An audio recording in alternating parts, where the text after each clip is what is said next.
रात में सो गया, सुबह 4 बज गए, आपकी बीवी ने आपको उठाया, उठिए। आपने कहा अरे 4 बज रहा है, तू मुझे क्यों उठा रही है? बीवी ने कहा शायद आप भूल गए आज पहला रोजा है, चलिए सहरी कर लीजिए। आप उठे, ब्रश किया आपने, मुंह धोया आपने, दस्तरखान पे बैठ के बीवी ने जो सहरी में बनाया था वो सहरी आप खाने लगे। 4 बजे सुबह आपने तो कभी नाश्ता नहीं किया था, आप तो सुबह 8-9 बजे नाश्ता करते थे। ये 4 बजे कौन सा नाश्ता हो रहा है? इसको सहरी बोलते हैं। और ये सहरी बड़ी बरकत वाला खाना है। अल्लाह के नबी फरमाते हैं तसहरू फइन्न फिस्सहूरी बरका, सहरी खाया करो, सहरी में बरकत है। सहरी के बगैर भी आप रोजा रखेंगे हो जाएगा, मगर सहरी खा के रोजा रखेंगे तो बदन में ताकत रहेगी। इसीलिए बहुत सारी जगहों पे सहरी में ताकत की चीजें खाते हैं। हमारे बनारस में वो मेवा वगैरह डाल करके उसमें मखाना भी होता है और बादाम भी होता है, काजू भी होता है, वो सब डाल के एक आइटम बनाते हैं, उसको हरीरा बोलते हैं। कहीं हरीरा बोलते हैं, कहीं तुर्री बोलते हैं, पता नहीं आपके सीमांचल में भी कुछ ऐसा बनता होगा। तो आप सहरी में इस तरीके की चीजें जब खा लेते हैं तो फिर पूरे दिन एक एनर्जी रहती है बदन में। अगर आप सहरी नहीं खाएंगे, मान लीजिए कोई सोया रह गया रात में, बेचारा वो इरादा करके सोया तो मैं सुबह सहरी करके रोजा रखूंगा, लेकिन नींद नहीं खुल पाई और फजर का टाइम हो गया और तब उसकी नींद खुली, तो रोजा वो रखेगा कि नहीं रखेगा? रोजा रखेगा, रोजा हो जाएगा। मगर जब बगैर कुछ खाए पिए रोजा रखेगा तो कमजोरी रहेगी। इसलिए सहरी जरूर करना चाहिए। हमने सुबह 4 बजे सहरी कर ली, 5 बजे फजर की अजान होने वाली है, हमने 10 मिनट में 15 मिनट में सहरी कर ली। अब हमारे पास 45 मिनट का टाइम अभी अजान तक बचा है। हमने सोचा बिस्तर पे चल के थोड़ा आराम कर लेते हैं। जैसे ही बिस्तर पे आराम करने गए, नींद आ गई और फजर की नमाज हमारी बिस्तर पे चली गई। ये तरीका गलत है मेरे भाई, बिल्कुल गलत है ये तरीका। आप 14-14 घंटे भूखे रहते हैं, आप रोजा रखते हैं, लेकिन अगर आप नमाज की पाबंदी नहीं करते हैं तो माफ कीजिएगा, रोजा इंपॉर्टेंट है, रोजा अहम है, लेकिन रोजे से भी ज्यादा इंपॉर्टेंट नमाज है। इस्लाम के 5 अरकान में कलमा पढ़ने के बाद दूसरे नंबर पे नमाज है और तीसरे नंबर पे ज़कात है और चौथे नंबर पे रोजा है। आप चौथे नंबर की चीज के लिए तो 14 घंटे मेहनत करते हैं, लेकिन दूसरे नंबर की चीज को आप गोल कर देते हैं, नमाज ही को गायब कर देते हैं। याद रखिए मेरे प्यारे साथियों, इस्लाम में रमजान के रोजे के पहले 5 वक्ता नमाज है, इसलिए नमाज छोड़ करके आप रोजा मत रखिए। अगर आप फजर की नमाज जाने का डर है तो आप सहरी थोड़ा लेट खाइए। अल्लाह के नबी की सुन्नत भी थी कि आप सहरी बहुत लेट खाते थे, यानी फजर की अजान से ठीक 10-15 मिनट पहले आप सहरी खा लीजिए और जब 10 मिनट बचा है आप वजू बना करके बैठ करके दुआ कीजिए, अल्लाह ताला से जिक्र कीजिए अल्लाह ताला का, और फजर की नमाज पढ़ने के बाद ही आप सोइए ताकि आपकी नमाज न छूटने पाए। और आगे बढ़िए, आपने सहरी खाई, फजर की नमाज आपने पढ़ ली, उसके बाद आपको मगरिब की अजान तक कुछ खाना नहीं है। दोपहर का टाइम आया, जोहर की नमाज पढ़ने के लिए आप मस्जिद में आए। सुबह 5 बजे आपने पानी पिया था, आपका हलक बिल्कुल सूख करके कांटा हो चुका है। जोहर की नमाज के लिए आपने वजू बनाना स्टार्ट किया। आपने वजू में कुल्ली के लिए मुंह में पानी डाला, पानी आपके मुंह में गया। आप अगर चाहें तो पानी के 2-4 कतरे हलक के नीचे डाल के हलक को गीला कर लें, हलक को तर कर लें। हलक तो सूख करके कांटा हो गया है, 2-4 कतरे पानी के चले जाएं तो कौन देखने वाला है? न कोई कैमरा वहां लगा है, न बगल वाले को पता चलेगा, न इमाम साहब को पता चलेगा, न मौलवी साहब को पता चलेगा। लेकिन कोई ताकत है, कोई पावर है जो आपको ऐसा नहीं करने दे रहा है। आप प्यास के मारे, बुरा हाल है आपका, आपका हलक सूख करके कांटा बना हुआ है और पानी आपके मुंह में जा रहा है, मगर वो कौन सी ताकत है जो पानी को हलक के नीचे डालने नहीं देती है? पानी बाहर आ जाता है, पानी हलक के नीचे नहीं उतरता है। मेरे प्यारे साथियों, इसी का नाम तकवा है, इसी का नाम अल्लाह का डर है। और रमजान का महीना यही तकवा हमें सिखाता है। इसीलिए अल्लाह ने फरमाया, या अय्युहल्लज़ीना आमनू कुतिबा अलैकुमुस्सियामु कमा कुतिबा अलल्लज़ीना मिन क़ब्लिकुम लअल्लकुम तत्तक़ून। ऐ ईमान वालो, हमने तुम पर रमजान का रोजा फर्ज किया है ताकि तुम मुत्तकी बन जाओ, ताकि तुम अल्लाह से डरने वाले बन जाओ, ताकि तुम हराम चीजों से बचने वाले बन जाओ। रोजे की हालत में खाना नहीं खा सकते, पानी नहीं पी सकते, बीवी से मिल नहीं सकते, बीवी के साथ रोमांस कर सकते हैं, गले लग सकते हैं, बीवी को टच कर सकते हैं, लेकिन अगर डर वो इस बात का कि बीवी से ज्यादा करीब होंगे तो हो सकता है कि बीवी के साथ सोहबत हो जाए। जिसको इस बात का डर हो वो बीवी से बहुत ज्यादा करीब भी न जाए। रोजे की हालत में आप इंजेक्शन भी लगवा सकते हैं, लेकिन शर्त यह है कि ताकत का इंजेक्शन ना हो, ग्लूकोज का इंजेक्शन ना हो। नॉर्मल इंजेक्शन भी आप लगवा सकते हैं। रोजे की हालत में आप कान में ड्रॉप भी डाल सकते हैं, आंख में ड्रॉप भी डाल सकते हैं, हाँ, नाक में कोई दवा नहीं डालेंगे। रोजे की हालत में आप खून की जांच भी करवा सकते हैं, लेकिन हाँ, खून चढ़वा नहीं सकते, खून दे नहीं सकते, खून ले नहीं सकते।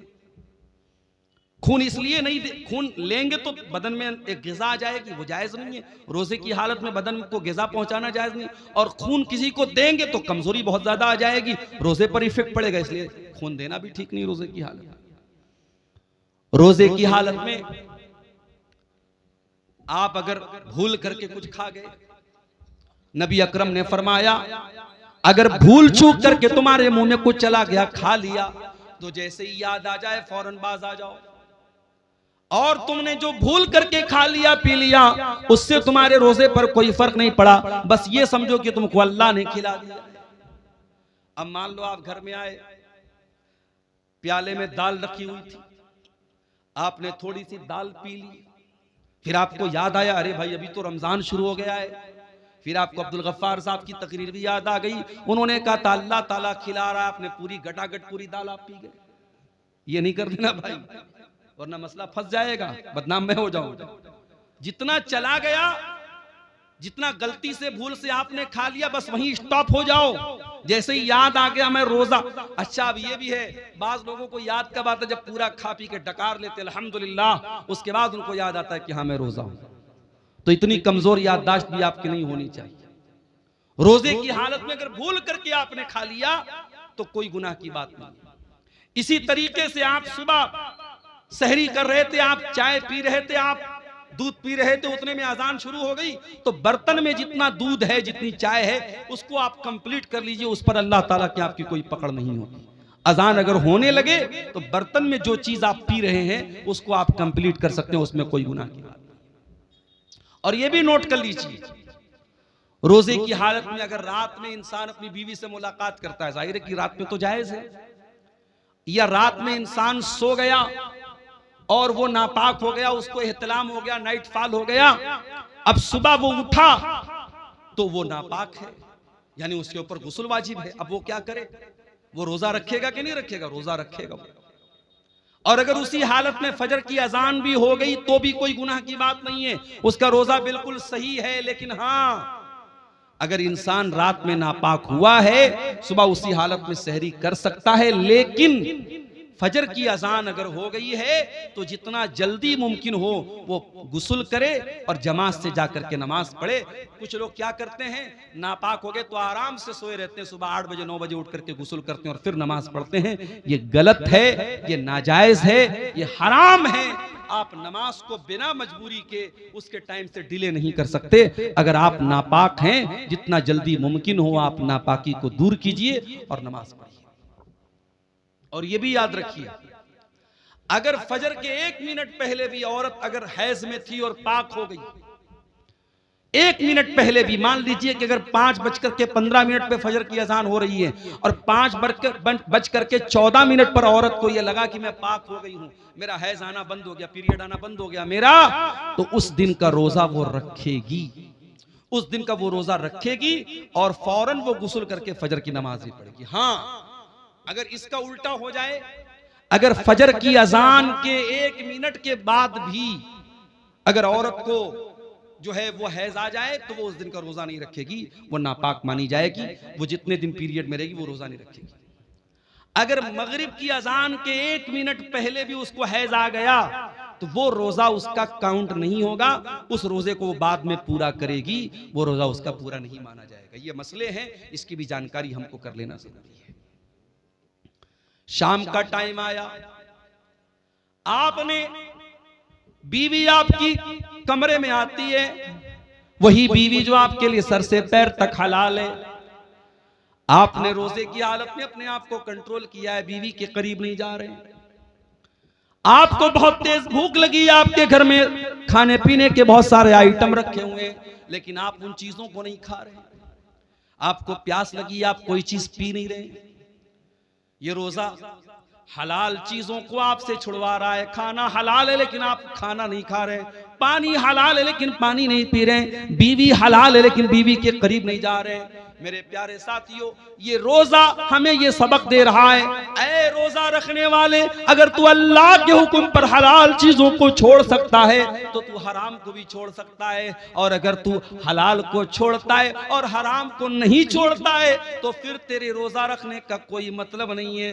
कुछ लोग क्या करते हैं, दिन भर तो रोजा रखते हैं और मगरिब की जैसे ही अजान होती है, इफ्तार करने के बाद पहले सिगरेट का धुआं निकालते हैं, पहले बीड़ी का धुआं निकालते हैं। अरे अल्लाह के बंदे, अगर तुझे सिगरेट इतनी प्यारी है और बीड़ी इतनी प्यारी है कि तू मगरिब की अजान का वेट कर रहा था, तो इससे तो बेहतर था तू रोजा ही ना रखता, तू रोजा ही ना रखता। तू अल्लाह के लिए हलाल चीजों को छोड़ने को तैयार है तो तू हराम को नहीं छोड़ सकता। मेरे प्यारे साथियों, रमजान हमें चेंज करने के लिए आया है, रमजान हमारे अंदर परिवर्तन लाने के लिए आया है। रमजान ने हमारे सोने का, खाने का, पीने का टाइम चेंज कर दिया है। जो रमजान हमारे खाने पीने सोने का टाइम चेंज कर सकता है, वो रमजान हमारी बुरी आदतों को भी चेंज कर सकता है। वो बीड़ी पीने वालों, वो सिगरेट पीने वालों, वो शराब पीने वालों, मोबाइल पर गंदी चीजें देखने वालों, वो बेपर्दा रहने वाली लड़कियों, वो गलत ताल्लुकात में फंसने वाले नौजवानों, अगर अपनी गंदी आदतों से पीछा छुड़ाना है तो उसका बेहतरीन मौका है रमजान। रमजान तौबा का महीना है मेरे साथी। तौबा का मतलब क्या होता है? तौबा कहते किसको है अरबी ज़बान में? तौबा का मतलब होता है यू टर्न ले लेना। आप गाड़ी लेके जा रहे हैं, आपको वापस दोबारा उसी रास्ते पर वापस होना है, आप गाड़ी को दोबारा घुमाएंगे, यू टर्न लेंगे, इसको तौबा कहते हैं। इसका मतलब ये हुआ कि जब इंसान सही रास्ते से भटक जाए तो वो तौबा करे ताकि दोबारा सही रास्ते पर आ जाए। मेरे प्यारे साथियों, अगर आपको तौबा करना है, अल्लाह के रास्ते पे वापस आना है, तो रमजान उसके लिए बेहतरीन मौका है। अल्लाह से सच्ची तौबा कीजिए मेरे साथियों। 4 दिन की जिंदगी है, हम नहीं जानते पूरा रमजान भी हमको नसीब होगा कि नहीं होगा, नहीं मालूम, किसी दिन हार्ट अटैक आ जाए, इंतकाल हो जाए, नहीं मालूम किसी दिन बाइक से जा रहे हो कोई एक्सीडेंट हो जाए, बाइक से गिर के हम मर जाएं, नहीं मालूम कार से जा रहे हो कार किसी खाई में चली जाए, अल्लाह को प्यारे हो जाए। हमें तो ये भी नहीं मालूम कि कब मरेंगे, कहां मरेंगे। 5 चीजों का इल्म तो सिर्फ अल्लाह ताला के पास है। इन्नल्लाह इंदहु इल्मुस्साह, कयामत कब आएगी सिर्फ अल्लाह को मालूम है। व युनज़्ज़िलुल गैस, बारिश कब होगी, कितनी होगी, कहां होगी, अल्लाह को मालूम है। व यअलमु मा फिल अरहाम, और माँ के पेट से जो बच्चा पैदा होने वाला है वो क्या बनेगा, कितनी उम्र पाएगा, कितनी रोजी रोटी पाएगा, नेक बनेगा कि बुरा बनेगा, दीनदार बनेगा कि बेदीन बनेगा, माँ बाप का फरमाबरदार बनेगा या ना फरमान बनेगा, मुशरिक बनेगा या तौहीद वाला बनेगा, ये सारी बातें तो अल्लाह ही जानता है। वमा तदरी नफ्सुम माज़ा तक्सिबु गदा, और कोई नहीं जानता कि कल वो क्या करेगा। वमा तदरी नफ्सुम बिअय्यि अर्दिन तमूत, और कोई नहीं जानता कि वो कहां मरेगा, कब मरेगा छोड़ दो, कहां मरेगा इसकी भी कोई गारंटी नहीं। कितने इसे बिहार के लोग हैं, चंदा करने जाते हैं बेंगलोर, चंदा करने जाते हैं कर्नाटक, और वहीं किसी हादसे में इंतकाल हो जाता है।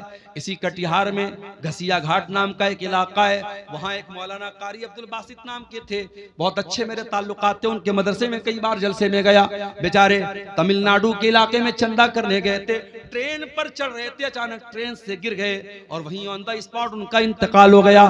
मेरे प्यारे साथियों, हम तो ये भी नहीं जानते कि पूरा रमजान हमको नसीब होगा कि नहीं होगा, हम कहां मरेंगे और किस हाल में मरेंगे। मेरे प्यारे साथियों, कोशिश करो कि ये रमजान का महीना तौबा का महीना बन जाए, हमारे अंदर सुधार का महीना बन जाए, हमारे अंदर चेंजिंग का महीना बन जाए, अपनी बुरी आदतों को कंट्रोल करने वाला महीना बना लो रमजान।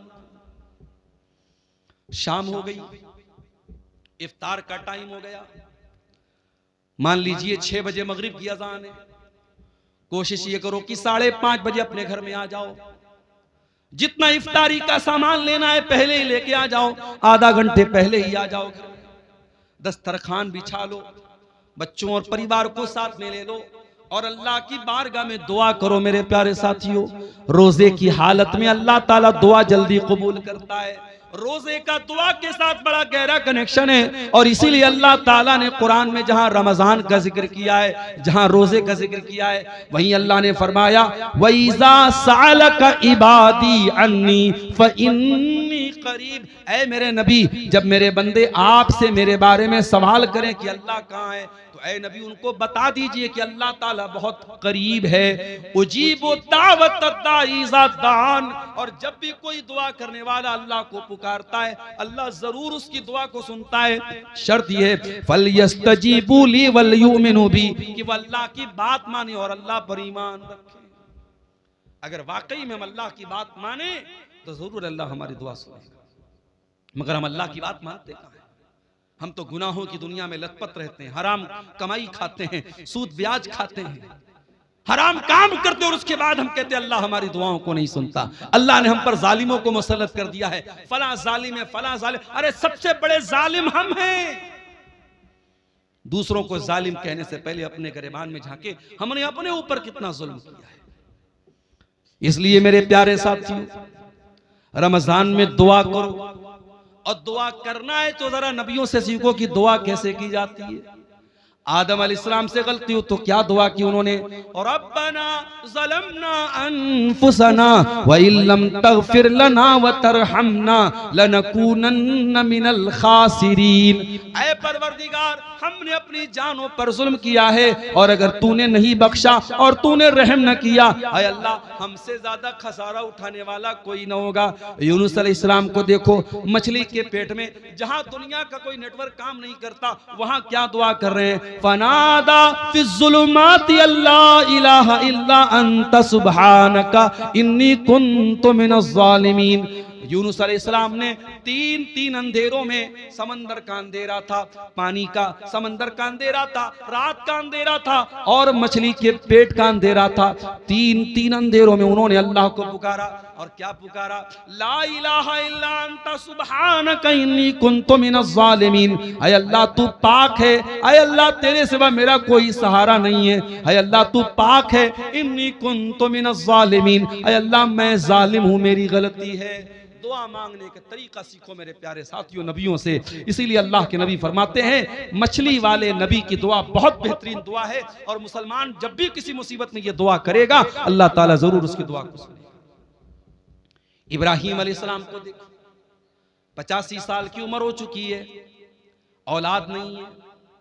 यहां तो 14-15 साल हो जाए और औलाद ना हो तो दुनिया वाले ताना मारने लगते हैं कि इसको तो औलाद नहीं हो रही है, और इंसान भी मायूस हो जाता है। यहाँ 85 साल की उम्र हो चुकी है, इब्राहिम अपने रब से मायूस नहीं है। क्या दुआ करते हैं, रब्बी हबली मिन लदुनका ज़ुर्रियतन तय्यबा इन्नका समीउद दुआ। ऐ अल्लाह तू मुझे पाक औलाद दे दे, ऐ अल्लाह तू दुआओं को सुनने वाला है। रब्बी हबली मिनस सालिहीन, ऐ अल्लाह मुझे नेक बेटा अता फरमा। अय्यूब अलैहिस्सलाम को देखो, बीमार हैं, पूरे बदन में जख्म है, पूरे बदन से खून बह रहा है, पूरे बदन में परेशानी है। और अय्यूब अलैहिस्सलाम दुआ कर रहे हैं, व अय्यूबा इज़ नादा रब्बहू अन्नी मस्सनियद्दुर्रु व अंत अरहमुर राहिमीन। कहते अय अल्लाह मुझे ये बीमारी पहुंची है, अय अल्लाह मुझे ये तकलीफ पहुंची है, और अय अल्लाह सबसे बड़ा रहम करने वाला तू है, अगर तूने रहम न किया तो तेरा बंदा कहां जाएगा। मेरे प्यारे साथियों, रमजान को दुआ का महीना बना लो, खूब दुआएं करो, इफ्तार के टाइम दुआ करो, सहरी के टाइम दुआ करो, तरावी के बाद बैठ के दुआ करो, रात के सन्नाटे में दुआ करो, दिन के उजाले में दुआ करो। रमजान का दुआ के साथ बड़ा गहरा कनेक्शन है, बहुत गहरा ताल्लुक है। और हो सके एक किताब बता रहा हूं, मोबाइल पर भी वो किताब मिल जाएगी आपको, प्ले स्टोर में भी मिल जाएगी। किताब का नाम नोट कर लो, हिस्नुल मुस्लिम, अरब के एक आलिम की किताब है, बहुत अच्छी किताब है दुआओं की। छोटी छोटी दुआएं जो नबी की दुआएं हैं, नबी की सिखाई गई दुआओं को पढ़ा करो। नबी के अल्फाज में बड़ी बरकत है, नबी के अल्फाज बड़े जामे होते थे। अगर वो नहीं पढ़ सकते, अगर पढ़े लिखे नहीं हो, तो अपनी भाषा में, अपनी जबान में, तुम शेरशाबादी लैंग्वेज में, तुम बंगला जुबान में भी अल्लाह से दुआएं कर सकते हो। अल्लाह ताला हर जबान को समझता है, वो दिल की भाषाओं को जानता है, वो दिल की जबान को जानता है। हम जबान से कहें या न कहें, हमारा दिल जब तड़पता है, हमारा दिल जब रोता है, हमारे दिल की सदाओं को भी अल्लाह ताला सुन लेता है। और आगे बढ़िए मेरे भाई, इफ्तार का टाइम हो गया। आप इफ्तार करते हैं, बिस्मिल्लाह पढ़ के आपने खजूर मुंह में डाली, खजूर मुंह में डाली, पानी आपने पिया, और पानी जैसे ही आपके हलक के अंदर गया, आपने दुआ पढ़ी, ज़हबज़ ज़मऊ वबतल्लतिल उरूक़ु वसबतल अज्रु इंशाअल्लाह। ऐ अल्लाह तेरे हुक्म से मैंने रोजा पूरा कर लिया, ऐ अल्लाह मेरी प्यास खत्म हो गई, ऐ अल्लाह मेरी रगें तर हो गई, और ऐ अल्लाह अगर तूने चाहा तो मुझे सवाब भी मेरे रोजे का मिल जाएगा। ये बड़ी प्यारी दुआ है, इफ्तार के टाइम यही दुआ पढ़ा करो मेरे प्यारे साथियों। और वो दुआ भी आप पढ़ सकते हैं, अल्लाहुम्मा लका सुमतु व अला रिज़्क़िका अफ़्तरतु, ऐ अल्लाह मैंने तेरे लिए रोजा रखा और तेरे ही दिए हुए रिस्क पर मैंने इफ्तार किया। और ये भी मसला याद रखो, इफ्तार में जल्दी करने का हुक्म है। अगर घड़ी में 6 बज चुका है और आपकी जंतरी में 6 बजे इफ्तार का टाइम है, तो जानबूझ करके 6 बज करके 2 मिनट पर भी इफ्तार करना ठीक नहीं है। अल्लाह के नबी फरमाते हैं, ला यज़ालुन्नासु बिखैरिन मा अज्जलुल फित्रा, लोग उस वक्त तक भलाई के साथ रहेंगे जब तक इफ्तार में जल्दी करेंगे। क्या मतलब, जैसे इफ्तार का टाइम हो जाए जल्दी से इफ्तार करेंगे, तब तक लोग भलाई के साथ रहेंगे। बात समझ में नहीं आई? मौलाना साहब, एक आदमी 6 बजे इफ्तार कर रहा है, एक आदमी 6:05 पर इफ्तार कर रहा है, वो 5 मिनट ज्यादा रोजा रख रहा है, उसको तो और ज्यादा सवाब मिलना चाहिए। और आप अल्लाह के नबी की हदीस पढ़ रहे हैं कि जो लोग इफ्तार में जल्दी करेंगे वो भलाई के साथ रहेंगे। पता ये चला कि शरीयत हमारी लॉजिक से नहीं चलती है, शरीयत हमारे दिमाग से नहीं चलती है, शरीयत अल्लाह ताला के और उसके रसूल के हुक्म से चलती है। अगर अल्लाह का हुक्म यही है और रसूल का हुक्म यही है कि इफ्तार में जल्दी किया जाए, तो इफ्तार में देर करना ठीक नहीं है। ये मोजा मैंने पहना है, कपड़े का मोजा हो चाहे चमड़े का मोजा हो, आपको मालूम है उस अगर हमने वजू करके पहना है तो मसा कर सकते हैं मोजे के ऊपर। कभी आपने गौर किया, मोजे का जो नीचे का हिस्सा होता है वो ही ज्यादा गंदा होता है, लेकिन जब हम वजू करते हैं तो मोजे के ऊपर के हिस्से पर मसा करते हैं, हम नीचे के हिस्से पर मसा नहीं करते हैं। पता ये चला कि दीन अकल और राय का नाम नहीं है, दीन तो अल्लाह और उसके रसूल के हुक्म का नाम है। इसीलिए इफ्तार में जल्दी करने का हुक्म दिया गया है। और ये भी नोट कर लो मेरे भाई, आज जैसे ही रमजान का महीना आता है, मर्दों की डिमांड क्या होती है, 20 तरीके का आइटम बनाया जाए। हो सकता है कि आपके शेरशाबादी समाज में शायद उतनी वैरायटी ना होती हो, लेकिन आप अगर बनारस चले जाएं, आप लखनऊ चले जाएं, आप हैदराबाद चले जाएं, आप मुंबई चले जाएं, तो इफ्तार के दस्तरखान पे आपको 20 तरीके के आइटम मिलेंगे। मुझे उससे कोई एतराज नहीं। अल्लाह ने आपको दौलत दी, आप खूब खाइए, मना नहीं है मेरे भाई, लेकिन मुझे इस बात के से शिकायत है कि आज अपने घर की औरतों के ऊपर हमने इतना ज्यादा बोझ डाल दिया है, इतने सारे आइटम उनको बनाने होते हैं रमजान के अंदर के बेचारी असर के बाद से लेकर के वो अफ्तार के आइटम बनाने में उनका टाइम लग जाता है और मगरिब के बाद बेचारी बर्तन धोने में उनका टाइम लग जाता है। उनको इबादतों का टाइम नहीं मिलता, उनको कुरान पढ़ने का टाइम नहीं मिलता, उनको दुआ करने का टाइम नहीं मिलता। मेरे प्यारे साथियों, अपने मुंह के स्वाद के लिए और अपने पेट के लिए अपने घर की औरतों पर अत्याचार न करो, अपने घर की औरतों पर जुल्म न करो। अरे सिंपल जो खाना आम दिनों में खाते हो वही सिंपल तरीके से रमजान में भी खाओ। ठीक है, 2-4 आइटम बढ़ गए, कोई हर्ज की बात नहीं है, लेकिन बीवी के ऊपर इतना ज्यादा अत्याचार करना कि बेचारी दिन भर खाना ही बनाती रहे और इफ्तार के बाद पूरी कई घंटे वो बर्तन ही धोती रहे, ये औरतों पर जुल्म है। इससे भी हमें और आपको बचना है। उसके बाद रमजान की एक बहुत अहम इबादत जिसके लिए कुरान में बाकायदा जिक्र किया गया, कुरान की तिलावत। रमजान में कसरत से कुरान की तिलावत करो, इसलिए कि रमजान के महीने में ही कुरान उतारा गया। फरमाया शहरु रमजान अल्लज़ी उन्ज़िला फ़ीहिल कुरान, रमजान के महीने में कुरान उतारा गया। हुदल लिन्नास, और ये कुरान सारी मानवता के लिए हिदायत बन करके आया। व बय्यिनातिम मिनल हुदा वल फुरकान, और इस कुरान की आयतें सच्चाई को खोल खोल के बयान करने वाली हैं। कभी आप अपने दिल पर हाथ रख के बताइए मेरे भाई, आपने पिछले रमजान में कितना कुरान पढ़ा था? मोबाइल पर आपने न जाने कितनी रील्स देखी थी, फेसबुक के ऊपर आपने न जाने कितना टाइम खर्च किया था, यूट्यूब पर आपने न जाने कितने वीडियोस देखे थे, लेकिन आप अपने दिल पर हाथ रख के बताइए कि आपने कुरान कितना पढ़ा था। बल्कि अगर आप मुझसे पूछे तो मैं एक बात कहूंगा, रमजान में उलमा की तकरीरें सुनिए, मैं मना नहीं करता, मगर तकरीरों से ज्यादा कुरान सुनिए, कुरान पढ़िए। रमजान को कुरान के लिए खास कर दीजिए। और आज भी आप देखिए जो हरमैन के इमाम है, जब वो कुरान पढ़ते हैं कितना अच्छा लगता है। शेख अब्दुल रहमान अस्सुदैस जब अपनी आवाज में कुरान पढ़ते, अल्लाह अल्लाह, कितना प्यारा लगता है।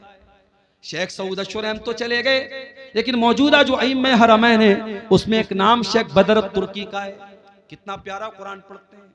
आप मोबाइल पर हेडफोन लगा के अगर शेख बदर तुर्की की जबान से कुरान सुनेंगे और आंखें बंद कर लेंगे, आपको ऐसा लगेगा आप हरम में खड़े हैं, आप मक्का में खड़े हैं, आप मस्जिद हराम में खड़े हैं। वो लोगों, तुम कुरान पढ़ो तो सही एक बार।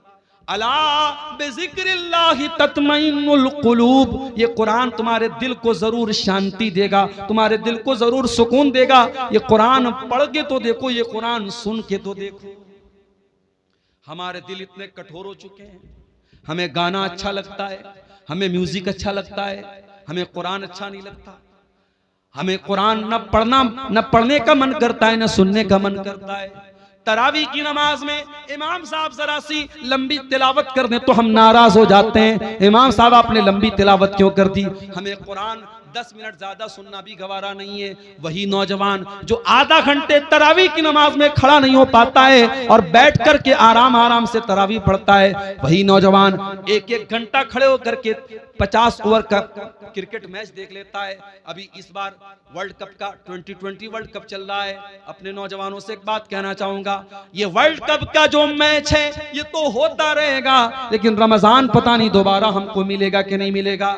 मेरे प्यारे साथियों, इस वर्ल्ड कप के चक्कर में अपने रमजान को बर्बाद न होने देना। इस वर्ल्ड कप के मैचों के चक्कर में आप जब मैच देखेंगे तो मैच में एडवर्टीजमेंट भी आएगा, प्रचार भी आएगा, उसमें नंगी लड़कियां भी आएंगी, उसमें नंगा प्रचार भी आएगा। उसमें जब मैच देखेंगे तो दर्शकों को भी दिखाया जाएगा, उसमें खूबसूरत लड़कियां भी नजर आएंगी और आप रोजे की हालत में ये सारी चीजें देखेंगे।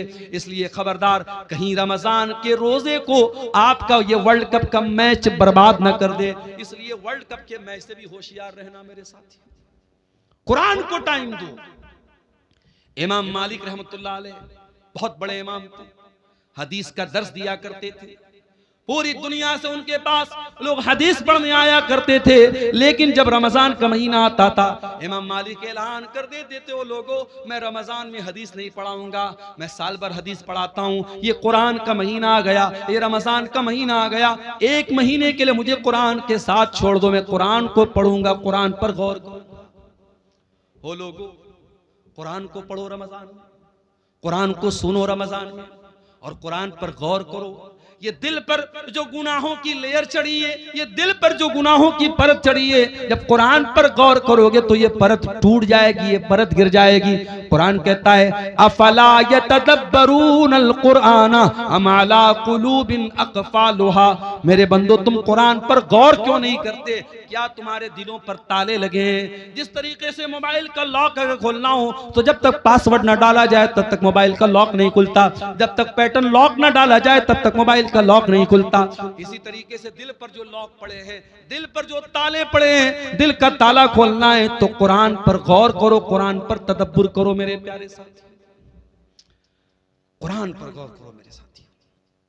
अल्लाह के नबी जिनके ऊपर कुरान उतरा था, अल्लाह के नबी कभी कभी दूसरे के मुंह से कुरान सुना भी करते थे। एक मर्तबा आपने अब्दुल्ला बिन मसूद से फरमाया, अय अब्दुल्ला इक़रा अलैयल कुरान, अय अब्दुल्ला मुझे कुरान पढ़ के सुनाओ।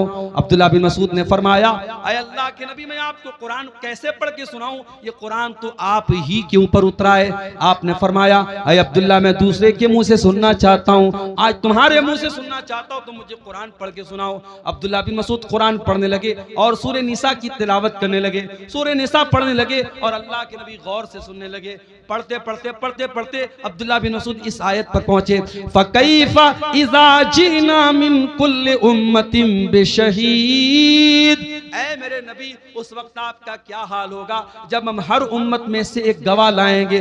वजीना बिकाला हाउलाई शहीदा, और ऐ नबी हम आपकी उम्मत पर आपको गवाह बनाएंगे। जब अब्दुल्ला बिन मसूद इस आयत के ऊपर पहुंचे, उन्होंने कहा, वो कहते हैं कि अल्लाह के नबी ने मुझसे कहा बस करो, ऐ अब्दुल्ला बस करो। मैंने नजरें उठा के देखा, मैंने क्या देखा, फैजा ऐनाहु तज़रिफान, अल्लाह के नबी की दोनों आंखों से आंसू बह रहे थे, अल्लाह के रसूल रो रहे थे, ज़ारो कतार आप रो रहे थे। वो जो कयामत के दिन आपके कंधे पे जिम्मेदारी डाली जाएगी, उस जिम्मेदारी को सोच के आप रो रहे थे।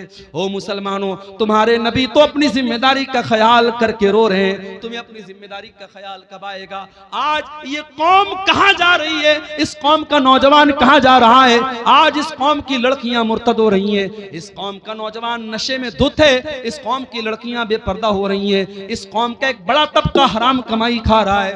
वो लोगों तुम्हें कोई चिंता नहीं है, तुम्हारे दिमाग में कोई टेंशन नहीं है। तुम्हारे नबी तो यही टेंशन लेके दुनिया से चले गए। तुम्हारे नबी को तो एक ही टेंशन थी, फलअल्लका बाखिउन नफ्सका अला आथारिहिम इल्लम युमिनु बिहाज़ल हदीस असफा।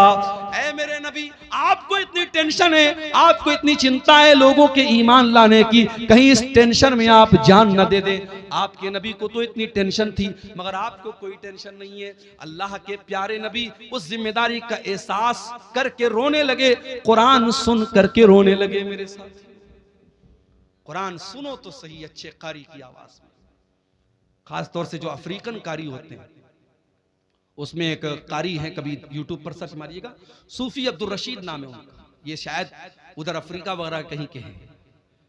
आवाज बिल्कुल नॉर्मल है, लेकिन जब कुरान पढ़ते हैं दिल में जाके लगता है मेरे साथी, बड़ा प्यारा कुरान पढ़ते, सूफी अब्दुल रशीद नाम है। अच्छे कारी की आवाज में आप कुरान सुनिए, आप ये गाने बजाने भूल जाएंगे, दिल पर जो असर पड़ेगा मेरे साथियों आप मैं बयान नहीं कर सकता उसको। रमजान को कुरान का महीना बनाइए मेरे साथियों, और आगे बढ़िए। एक और काम अल्लाह के नबी करते थे रमजान में। अब्दुल्ला बिन अब्बास कहते हैं अल्लाह के नबी रमजान में बहुत ज्यादा सखावत किया करते थे, अल्लाह की राह में दान दिया करते थे। आज भी मुसलमान अपने माल की ज़कात इसी रमजान के महीने में निकालता है। मेरे प्यारे साथियों, आप अपने माल की जो ज़कात होती है आप साल में कभी भी निकाल सकते हैं, बल्कि ज़कात का सही मसला तो ये है, मिसाल के तौर पर अगर मेरे पास आज 1 लाख रुपया है, आज 1 लाख रुपया मेरे पास आया और आज ही के दिन अगले साल तक वो पैसा मेरे पास रहा, तो आज ही के दिन मेरे ऊपर ज़कात फर्ज होगी। लेकिन लोग अपनी आसानी के लिए रमजान में ज़कात निकालते हैं, कोई हरज की बात नहीं, निकाल सकते हैं आप। लेकिन हाँ, ज़कात देने का तरीका भी आज हमारा बड़ा निराला है मेरे साथी। पिछले रमजान में मैं साउथ इंडिया में था, एक मौलवी साहब आए, कहा कि मौलाना कड़ी धूप में हम लोग लाइन लगते हैं और जब हमारा नंबर आता है तो सेठ जी कहते हैं कि पिछले साल का रिकॉर्ड कहां है, पिछले साल का रिकॉर्ड हमने दिखाया तो कहते इस पर मदरसे की मोहर नहीं लगी है, जाओ। 2-2 घंटा धूप में लगने के बाद वो बेचारा मौलवी जो किसी प्राइवेट मदरसे में पढ़ा रहा था और उसका चंदा करने वो बेंगलोर और गुजरात गया था, 3-3 घंटा लाइन में लगने के बाद उसको वापस कर दिया जाता है और बेचारा वो नाकाम लौट जाता है। ये हालात देख करके मेरे साथियों खून के आंसू रोने का दिल चाहता है। ये ज़कात कोई टैक्स नहीं है जिसे वसूलने के लिए लोगों के दरवाजों पर जाया जाए। होना तो ये चाहिए था, ज़कात देने वाले खुद ऐसा सिस्टम बनाते कि जहां ज़कात के हकदार हैं ज़कात वहां तक पहुंचती। यहां तो बेचारे मौलवी धक्के खा खा के ज़कात वसूल रहे हैं। मेरे प्यारे साथियों, अपने माल की ज़कात निकालो और सही तरीके से अपने माल की ज़कात निकालो। अगर आपके पास 85 ग्राम सोना है, अगर आपके पास 595 ग्राम चांदी है, अगर आपके बैंक बैलेंस में आपके पास कैश रकम में इतना पैसा है जो 595 ग्राम चांदी के बराबर है, तो आपके पास अगर वो माल 1 साल तक रहता है तो उसकी ज़कात आपको देना है। और ऐ मेरी प्यारी माओ बहनों, ये भी याद रखिए, आपने सोने का जो जेवर पहना हुआ है और आपने अलमारी में जो रखा हुआ है वो सब पर आपको ज़कात देना है। कोई ये ना सोचे कि जो मैं पहनती हूं उस पर ज़कात नहीं देना है, सब पर आपको ज़कात देना है। और अगर आपने अपने सोने चांदी की ज़कात नहीं निकाली तो अंजाम क्या होगा? अल्लाह फरमाता है वल्लज़ीना यक्निज़ूना अज़्ज़हब वल फ़िज़्ज़ा वला युनफ़िक़ूनहा फ़ी सबीलिल्लाहि फ़बश्शिरहुम बिअज़ाबिन अलीम। जो लोग सोना चांदी इकट्ठा करते हैं और उसकी ज़कात नहीं निकालते हैं, उनको दर्दनाक अज़ाब दिया जाएगा। यौमा युहमा अलैहा फी नारी जहन्नम फतुक्वा बिहा जिबाहुहुम व जुनूबुहुम व ज़ुहूरुहुम। क़यामत के दिन वही सोना चांदी जहन्नम की आग में तपाया जाएगा, उससे उनकी पेशानी को दागा जाएगा, उससे उनके पहलू को दागा जाएगा, उससे उनकी पीठ को दागा जाएगा और कहा जाएगा हाज़ा मा कनज़्तुम लिअन्फुसिकुम फ़ज़ूक़ू मा कुन्तुम तकनिज़ून। ये सोना चांदी जिसकी तुमने ज़कात नहीं निकाली थी, आज उसको अल्लाह ताला ने जहन्नम की आग बना दिया है, आज अजाब का मजा चखो। मेरे प्यारे साथियों, इसलिए अपने माल की सही ज़कात निकालिए और ये बात याद रखिए, ज़कात कोई टैक्स नहीं है। ज़कात आपके माल के मैल कुचैल को पाक करती है। ज़कात हमारे माल की बरकत को खत्म नहीं होने देती है, आपके माल की सुरक्षा करती है, आपके माल की हिफाजत करती है। इसीलिए अल्लाह कुरान में अपने नबी से कहता है खुज़ मिन अम्वालिहिम सदक़तन तुतहिरुहुम व तुज़क्कीहिम। ऐ नबी, आप लोगों के माल में से ज़कात लीजिए, ये ज़कात उनके माल को पाक करेगी। बिजनेसमैन लोगों से एक बात कहना चाहता हूं, बिजनेसमैन के पास जितना भी माल तिजारत है उस पर उसको ज़कात देना है।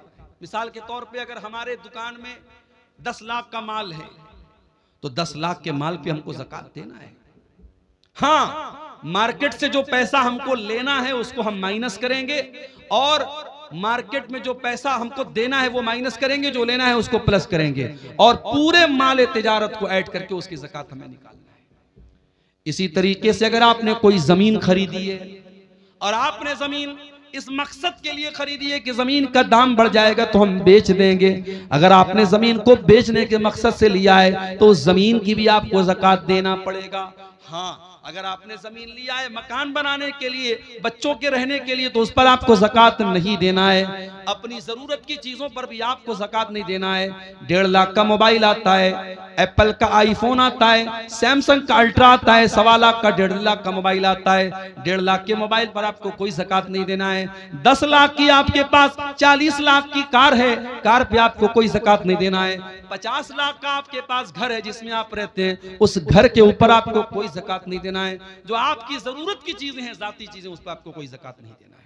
लेकिन हाँ, जो बिजनेस एसेट है, जो माल तिजारत है, उस पर आपको ज़कात देना है। और कोशिश कीजिए कि अपने माल की पूरी पूरी ज़कात रमजान में निकाल दीजिए। और घर की औरतों को भी कुछ पैसा दे दीजिए कि कोई मांगने वाली आए, कोई जरूरतमंद आए, तो घर की औरतें भी कुछ अल्लाह की राह में सदका खैरात करें। ये माहौल मेरे प्यारे साथियों रमजान में अपने घरों का हमें बनाना चाहिए। अल्लाह के नबी सल्लल्लाहु अलैहि वसल्लम की बीवियों से कुरान कहता है कि ऐ नबी की बीवियों, अक़िमनस सलात व आतीनस ज़कात, तुम नमाज कायम किया करो, तुम ज़कात अदा किया करो। इसका मतलब कि औरत को भी ज़कात अपने माल की देना चाहिए। अगर औरत के पास अपना जेवर है, औरतों को जो मायके से मिलता है जेवर, वो औरत का अपना जेवर होता है। अगर शौहर ज़कात निकाल दे तो अच्छी बात है, अगर शौहर ज़कात नहीं निकालता है तो बीवी को खुद उसकी ज़कात निकालनी पड़ेगी। अगर अपना जेवर बेच के भी निकालना पड़े तो देना पड़ेगा। ज़कात दिए बगैर चारा नहीं है। और अगर हम जानबूझ के ज़कात नहीं निकालेंगे, अल्लाह के यहाँ बहुत दर्दनाक अजाब होगा। मेरे प्यारे साथियों, रमजान के इस मुबारक महीने में एक काम हमें और करना रहता है, जिसको एतिकाफ बोलते हैं। एतिकाफ का मतलब होता है अपने आप को मस्जिद के अंदर कैद कर लेना। रमजान के आखिरी अशरे में 10 दिन तक इंसान एतिकाफ करता है। नबी की सुन्नत है, मगर ये मसला याद रखो, औरतें भी अगर एतिकाफ करेंगी तो मस्जिद में करेंगी। अगर औरतों के लिए मस्जिद में पर्दे का इंतजाम है, सुरक्षा का इंतजाम है, तो मस्जिद में एतिकाफ करेंगी। और अगर मस्जिद में इंतजाम नहीं है तो औरतों को मायूस होने की जरूरत नहीं है, वो और नेकी के काम करें, उनको एतिकाफ करने की जरूरत नहीं है। एतिकाफ अगर होगा तो मस्जिद में होगा, इसलिए कि अल्लाह के नबी से कहीं और एतिकाफ करने का सबूत नहीं मिलता है। और इत्तिकाफ कौन करेगा? आज तो हालात ये पूरे पूरे गांव में कोई इत्तिकाफ नहीं करता है। पूरी अहले हदीसों की बस्ती है, कुरान और सुन्नत पर चलने वालों की बस्ती है, लेकिन पूरी बस्ती में एक आदमी भी इत्तिकाफ नहीं करता है। अफसोस की बात है। मैंने मुंबई में देखा, मैंने कर्नाटक में देखा, मैंने तमिलनाडु में देखा, मस्जिद में 20-20 नौजवान, बिल्कुल हट्टे कट्टे नौजवान, वो आते हैं इत्तिकाफ में बैठते हैं। औरतों के लिए इंतजाम मैंने देखा, पर्दे का इंतजाम है, वो इत्तिकाफ करती हैं। मेरे प्यारे साथियों, जज्बा होना चाहिए आपके अंदर। और इत्तिकाफ वो आदमी, आज हमारे यहाँ कोई करता भी तो कौन करता है? जो बिल्कुल समाज में रिटायर हो चुका है, वो इत्तिकाफ करता है। अरे जो बिजनेसमैन है, जो एक्टिव है, जो अपने दुनिया की कुर्बानी दे के इत्तिकाफ करे, वो असल इत्तिकाफ करता है। मेरे साथ ये एक पर्चा आया है मेरे सामने। हमारे इलाके में एक घर है जिसमें हर दिन 2 से 4 मरतबा अपने आप आग लग रही है। लोग 20 दिनों से बहुत परेशान हैं। वजह क्या है? जरा इस मसले पर रोशनी डालें। देखिए, कभी कभी कुछ चीजों की वजह नॉर्मल होती है, लेकिन हम वजह कुछ और समझते हैं। हम बाइक से जा रहे हैं, बिल्ली ने रास्ता काटा, हम कहते हैं मौलवी साहब बिल्ली ने रास्ता क्यों काटा? अरे बिल्ली को जाना था कहीं, वो जा रही थी, उसमें क्या मसला है? आग लग रही है तो आग लगने की कोई वजह है। अब कुछ लोग उसको जबरदस्ती कि साहब वहां कुछ शैतान का मामला है, ये है वो, ऐसा कुछ नहीं। अगर आपको ये लग रहा है कि ये आग जो लग रही है नॉर्मल कोई वजह नहीं है, आप वहां कुरान पढ़िए, उस घर में अल्लाह का जिक्र कीजिए, कुरान पढ़िए, नमाज पढ़िए। उसके बाद कौन से शैतान की मजाल है कि वहां अपनी कोई हरकत कर सके? और आग अगर लगती है तो कहीं ना कहीं लापरवाही से लगती है। अल्लाह के नबी की हदीस है कि रात में सोने के पहले चिराग बंद करो।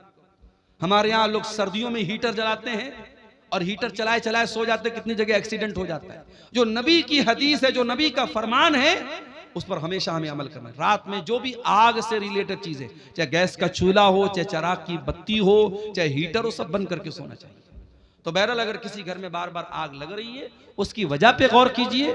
कोई हर चीज के पीछे कोई दूसरी वजह सोचना और समझना ये मुनासिब नहीं है। वल्लाहु आलम बिस्सवाब। हदीस के मुताबिक इफ्तारी में जल्दी करने का हुक्म है, लेकिन हमारे इलाके में एक ही जगह में अहनाफ, कुछ और अहले हदीस हजरात कुछ औकात में इफ्तारी करते हैं। उसकी क्या वजह हो सकती है? क्या इसमें भी अव्वल और आखिर वक्त का मसला है, यानी 2 से 4 मिनट? अहनाफ के यहाँ जबरदस्ती सिर्फ एहतियात के नाम पे 2-4 मिनट लेट किया जाता है। उसकी कोई दलील नहीं है। जो जंतरी के औकात है बहुत सोच समझ करके, हिसाब व किताब करके बनाए गए हैं।